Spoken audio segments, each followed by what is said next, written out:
Recently, I made a video quickfire reviewing 10 games on RPG Maker MV's PlayStation 4 release, with one game in particular sticking out to me. Creature Hunter G+, a remarkably well-made Monster Hunter clone. And while everyone else is playing Monster Hunter Wilds, I wanted to do a further in-depth review of this game, covering the first 8 hours of gameplay I managed to sink into it. The first hour of gameplay is located in the RPG Maker on PlayStation 4 video, so check that video out before this one, and let's kick off the review and gameplay with...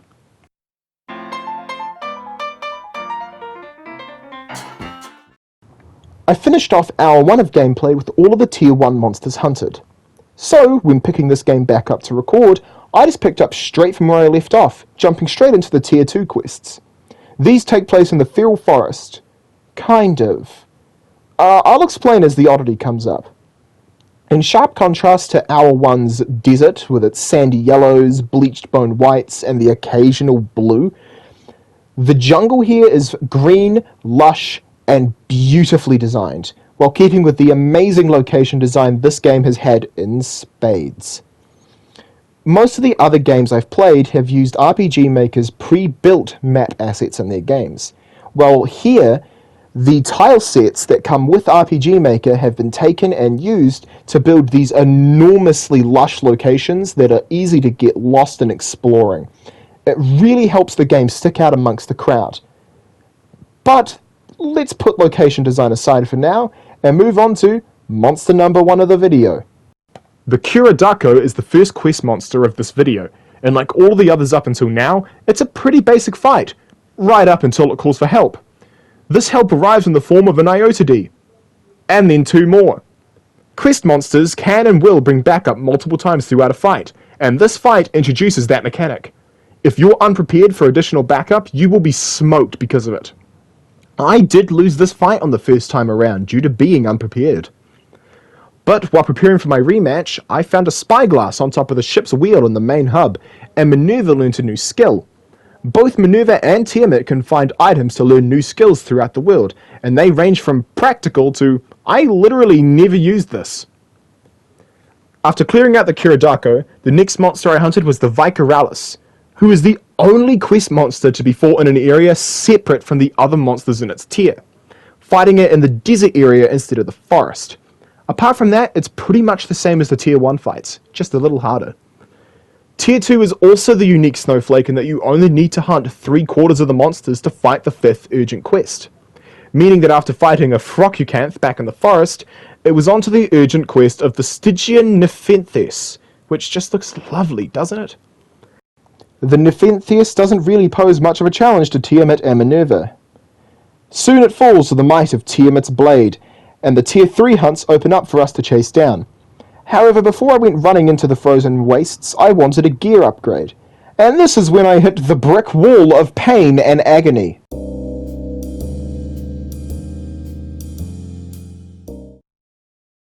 It's time for me to explain weapon and armor crafting, and how a mechanic that I hope is an oversight completely shits bricks on the loop of item collecting. To craft armor for the hunter, all you need is the common, uncommon, and rare monster drop from one monster type. So, for instance, the Stygian Nepenthes armor requires a Stygian Nepenthes pod, a Stygian Nepenthes barb, and a Stygian Nepenthes crystal. But for the early game, there are 2 versions of every armor set, so for collectors you'll need 2 of each. This, while time consuming, isn't impossible to obtain. What does throw a wrench is the weapon crafting. For every weapon type other than the bone weapons, you will need a rare drop from a monster and one of many crafting materials, along with a surprise tool that'll come in later. These can be harvested from wood, skeletons, rocks, mushrooms, herbs, sparkly water patches, and sparkly grass patches. These regenerate passively as you explore around the world, so you can harvest them multiple times, or at least until you complete all the quests in a region. Then, for some reason, they all just stop regenerating? This led to me going a little mad during this section. A thunderbug, a kingdom, my kingdom for a thunderbug. Eventually, I waved the white flag and pivoted from sword and shield, the weapon type I chose at the start of the game, to hunting horn, And, as you will soon see, this was the best tactical move I could have possibly made. The armor grind was what I did first, electing to grind for the Stygian Nephenthus armor set, so I got to work farming up the materials for the armor. And while the background footage is showing the grind, let me attempt to explain the mechanic that makes the least sense to me, the Dungor mechanic. You can purchase a Dungor for 100 Zenny before each adventure. There are 6 types of Dungor: spicy, sweet, sour, savoury, silky, and salty. And depending on which one you purchase, you get a different coloured orb buff. Now, the game makes zero attempt to explain these coloured orbs, so I extrapolated a meaning from other appearances these orbs make, and I think these boost stats. One for each individual stat, one for attack, defense, wisdom, knowledge, intelligence, and luck. I think. I could very easily be wrong. With the armor obtained, I now switch to obtaining my weapon, the hunting horn. And the weapon system works a little weird this way. As I said before, you need the rare drop from a monster, a crafting material, and a surprise tool. It's time to bring that surprise tool back into play. Not only do you need the aforementioned materials, you need the weapon's previous tier. Tier 1 weapons need the bone weapons, Tier 2 need the Tier 1, and so on and so forth. Each weapon tier brings a new skill, which you can then learn at the smithy. So skipping weapon tiers is highly discouraged as you lose out on skills through battle. The more the better. But it wasn't as simple as fighting the Tier 1 monster a few times until it gave me the eye I needed. I was there for quite a while, fighting the same monster over and over again, desperately pleading for the Tier 2 weapon drop. I'm desperate. Give me the eye, please. For the love of all the gods in the world. It was actually around this time that I learnt about the trank and trap system. There are 2 different kinds of traps, pitfall traps and shock traps. And what's interesting is that once you use one on a monster, it can be followed up by a trank orb. If you use a trank orb on a monster affected by either of these traps, you have a 75% chance of just instantly taking out the monster, which I definitely abused to skip some of the grind in the early game. So I'm armored up, and I've got new weapons. I'm ready to go, right? Wrong. The Palico. The Palico armor and weapons are weird. Both the weapon and armor require 1 uncommon monster drop, a fish or bug, and a stone or wood. Sometimes this changes, but that's the general consistency for them. And the collars? You purchase them. Having the armor and collar match monster types does change Minerva's look in battle, so it is worth upgrading for the look alone, because God knows Minerva isn't doing shit otherwise. The last thing of note is the night market, which sells crafting books and the fishing rod, weirdly enough. While the normal market has both a pickaxe and a bug net in its sell lists, only the fishing rod is time-gated by the night market, which is an aspect, while I was not prepared for, I was more than willing to adapt to and only really needed it when my old fishing rod broke.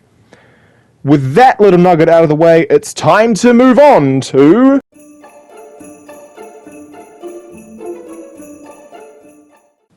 The Twisted Tundra is the 3rd region in the game, and with it comes slippy ice puzzles and the introduction to the progressing plot.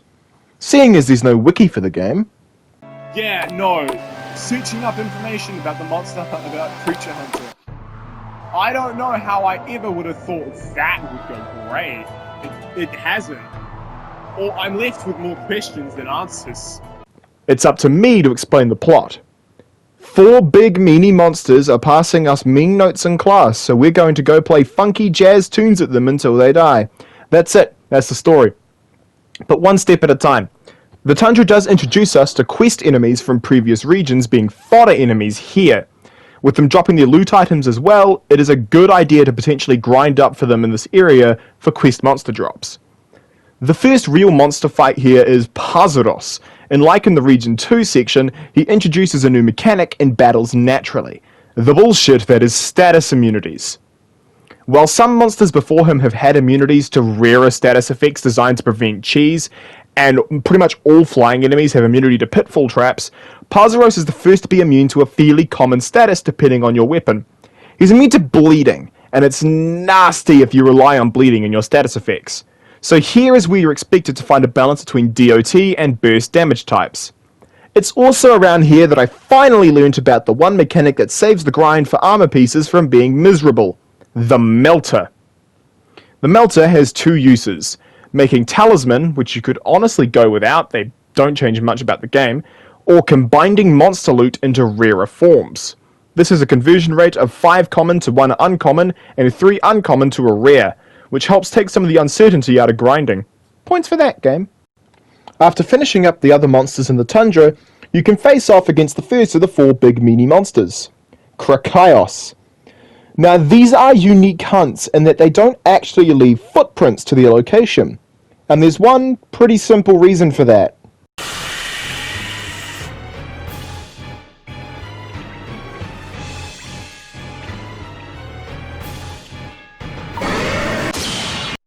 They're big.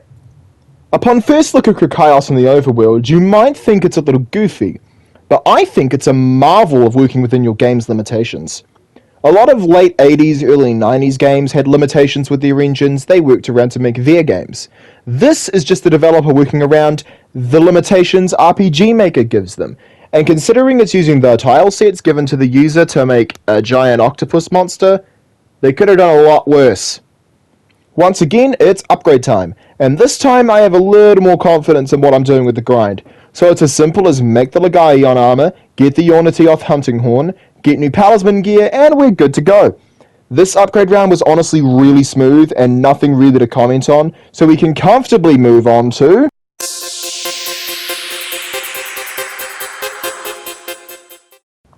kicking things off Calamity Cliff style. This region remains the favourite out of the 6 that I've been to. Its verticality compared to the other regions is a darling, and the quest monsters are at their absolute best here. A lovely blend of challenging fights and tricky terrain, with fun spins on prior enemies showing up for the fight as well. This area is also where the issue with the non-respawning crafting pickups is somewhat fixed, as the monsters from here in can drop bugs. Small steps, you know. Now, take this screenshot. The monster tracks lead to somewhere in here. I'll give you a second. Try find it.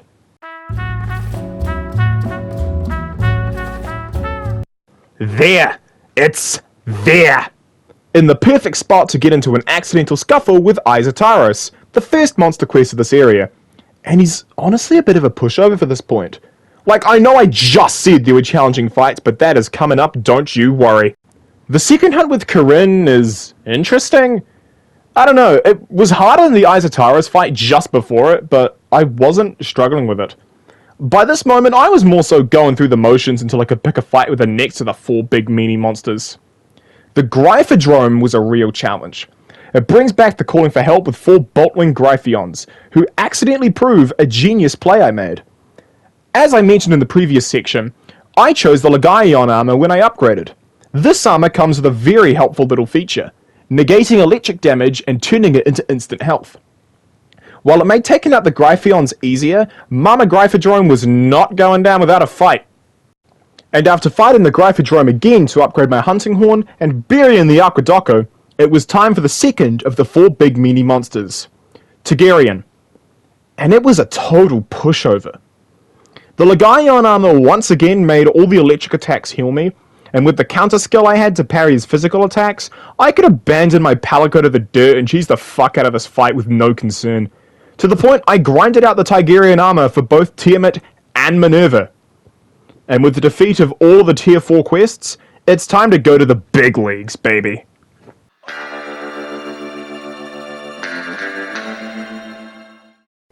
From tier 5, you take your quest through the guild hall. And while most of the essentials are in this section of the game, both the Palico upgrades and the markets, both day and night, are not here, meaning you will need to double back there on occasion. In the big leagues, you get access to a lot of quality of life improvements to the game. Instant healing with the hot springs, weapons, armors and quests in one room, no closing shops, and most importantly, a metric shitload of game mechanics. Let's start with the easiest, the SOS Flare. This was a mechanic I didn't expect to see brought over from Monster Hunter, but here it is. From here on, any quest you go on will have 2 random hunters join you. There's 12 of them, 1 for each weapon type, and you have to buy drinks for them to keep their HP and EP topped up for 50 zenny each. And this is the moment where Hunting Horn proved its worth in gold. Full party healing with just Tiamat and Minerva is alright, nothing too special. But full party healing with Tiamat, Minerva, Ares, and Onvia, or whichever hunters come to help, and suddenly you're cooking with a gas burner and that fire ain't going out. For a bonus mechanic, these guys' gear scale to you. If you have tier 5 quests, they'll be in tier 4 armor. And if you have tier 6 quests, they'll be in tier 5 armor. It's really cool, and it's really cool to see. The next mechanic is one I'm not so hot on. The whetstone. Yeah, you can sharpen your horn. That sounds like a sex joke. All quest monsters from here on have a skill called Skin Harden, and they will spam it. What this does is it boosts the defense of the monster to the point you can't do any meaningful damage. So how do you punch around it? Whetstone. It removes the debuff with no strings attached, but only your randomly generated companions can have whetstone unless I've missed something somewhere. And with that, I can finally get to talking about the tier 5 monsters, and they're easy as piss, and the only one worth talking about is the Big Meanie. Honestly, the region is worth more talking about because of the beach. The beach is just an amazingly designed section, and it has just wonderful use of the parallax backgrounds to give the blue sky over the beach. It's just really nice and serene with all the monsters trying to rip your skin off. Vritra is the coolest overworld monster in my opinion, built incredibly well for the dragon that it is. Now the fight itself was a fair challenge for one reason. Palico Bath. Vritra has a skill that can inflict 2 separate damage over time status effects, which could cripple a hunter like lightning, but with Minerva's Palico Bath skill, you can cleanse off the negative effects lickety-split. Tier 5 was a really good start to the big leagues. Let's see how Tier 6 looks. The Tier 6 region sucks! Turns out having volcano areas where you cannot avoid floor damage at all is not fun. Who could have guessed? The lighting in this area is also surprisingly horrid to see in, and it makes monster tracks nearly impossible to follow at night, which, if that was the intention, bravo. This is also the beginning of the quest monster fights sucking as well, with Petrodarko being the canary in the coal mine. Locking me out of my heal skills isn't a fun and quirky move, it just sucks. Sleep Breath isn't much better. If more than 2 people get affected by it, I basically can't do, like, half the damage I want to. And it sucks being a coin flip to see how many times I can hit someone in a turn. What doesn't help is the increasing immunities that these quest monsters have either, with knockout, paralysis, and sleep becoming next to useless at this stretch of the game. But Phynaxarus... ooh boy. Phynaxarus. This fight is the culmination of all my complaints with this section and more. Phynaxarus has 2 things that make this fight suck limp turgic dick. Rise from the Ashes, and Inferno. Rise from the Ashes revives the 2 Phoenix to full HP for free, with no drawbacks. And Inferno is an AoE attack with a very good chance of suppressing skills on multiple targets. I was just really lucky that I'd have a few status immunity items to pump into Minerva so she could Palico Bath everyone to barely be able to pump out enough healing to triumph over Phynaxarus. The fight still took me half an hour. Not good game design here, fellas.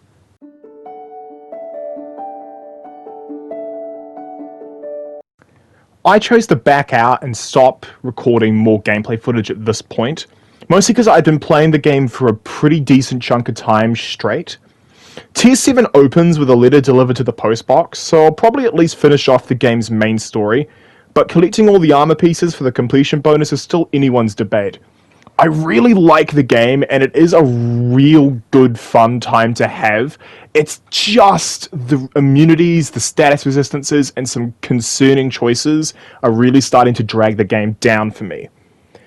Anyway, I'm Micromatcha. I played this instead of Monster Hunter Wilds because I'm poor and can't afford it, and thank you so much for watching this video.